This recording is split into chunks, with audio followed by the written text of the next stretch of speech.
first saw the Elastico move, it was performed by Ronaldinho actually, but the creator was Rivellino back in the 1970s. It just kind of sums up what Brazilian football is all about. Really. Not only is it functional and it gets you away from people, but it's such a difficult skill to execute as well, and trying to do it at full pace. Ronaldinho made it famous in the past like 10 years. Flicks it with one foot and then flicks it again back. Oh, right. I thought Elastico was when the elastic went on your pants. In Spain we call it el caño, and I think it comes from more South American tradition. I think with the nutmeg, it's like the humiliation thing. Like we used to do it in the playground all the time. It's not a nice feeling when it happens to you, because also you're sort of caught flat-footed. So if somebody nutmegs you, you've very little chance of recovering. So you know, that just adds to the humiliation. If I'd stuck it through Julian Dix's legs or Razor Ruddock, you know, if I'd shouted Megs, that is a very disrespectful thing to do. You know, there could be injuries there. You achieve it, you don't shout Megs unless you're meant to. When we were kids, we used to call it the Pele flick, because I think it was the film Escape to Victory, is it, when Pele did it? So it was really famous through that. I'm sure a lot of people have seen it, Pelé doing it, but I don't think many people have seen it doing it again. Because it's a very, very difficult skill to do. And we just used to do it in the playground, but JJ Okocha did it probably in the last 5-6 years. You'd watch him Bolton games just to see him pull out a trick. You don't expect those moves because that's more of like a freestyle move, you know, to flick the ball in the air. And it's popular, but to do that in a Premier League game or a World Cup like that is it's impressive. Seal dribble was invented by a Brazilian football player, Curlon, and made famous probably recently by Nani against Arsenal. He was back to goal, he was just dribbling it with his head. That's freestyle in a game done properly because the ball's on your head, and everyone says, oh, you put the ball on your head and run, but that Curlon actually did it in a match and proved it works. So it's balance, speed, coordination, and you can't really see that much because you're looking up as well. So to do that in a game is brilliant. It's ridiculous, really. If someone was dribbling with their head, you'd be tempted to nut them. If someone's dribbling with their head, I'd call them an ambulance. I think with the runaround move, it's that change of pace. And I always used to see Giggs do it all the time. I think nowadays, like players like Antonio Valencia, because they're so fast, and if you're up against him, he's literally going to knock it one side, and the change of pace is that does it. First run around has to be Bergkamp, where he flicked it around the Newcastle defender before putting it in.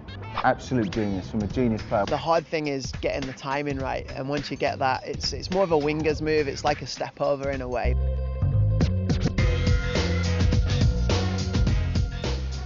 You have your right leg, if it's your kicking foot, and you kick behind your left like that. Oh, that one. If you're not too great on one foot, you can wrap your other one round and cross it in.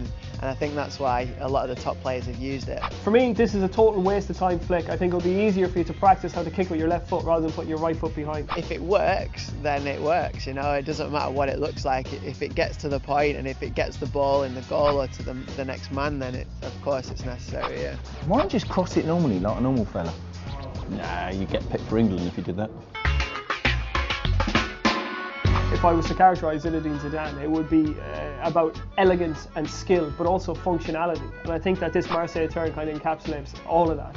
Played against Zidane a few times, and I see in live that turn. It's almost like a ballerina, is like pirouettes on the ball. And I think the best way of doing it is on an angle, because your body's in the way of the ball and the man, and that's why it's a great move. Is that the one where you tread on top of the ball and turn it around? Yeah. No, I'm not good enough for that. I've only got little legs, I can't get my feet up now.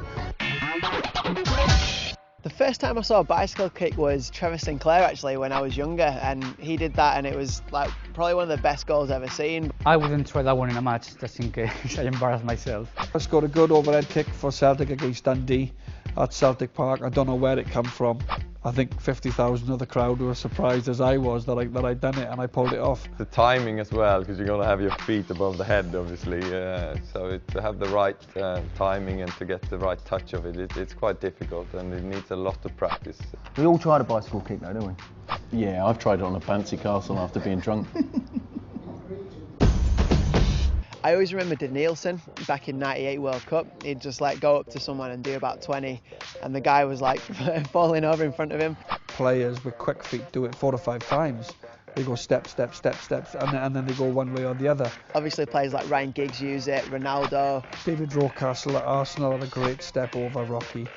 Chris Waddle had a brilliant step over. It's the type of move like wingers would use to get around your man and cross the ball in.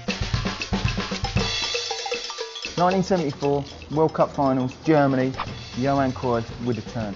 When I saw that, I jumped out of my seat. It's one of the great images of World Cup history, Cruyff doing that turn on the Sweden right back.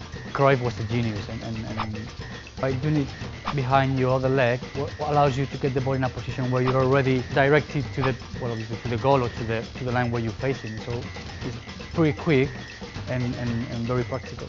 You turn and go the other way. It's very hard for them to take the ball away from you, and it's very effective.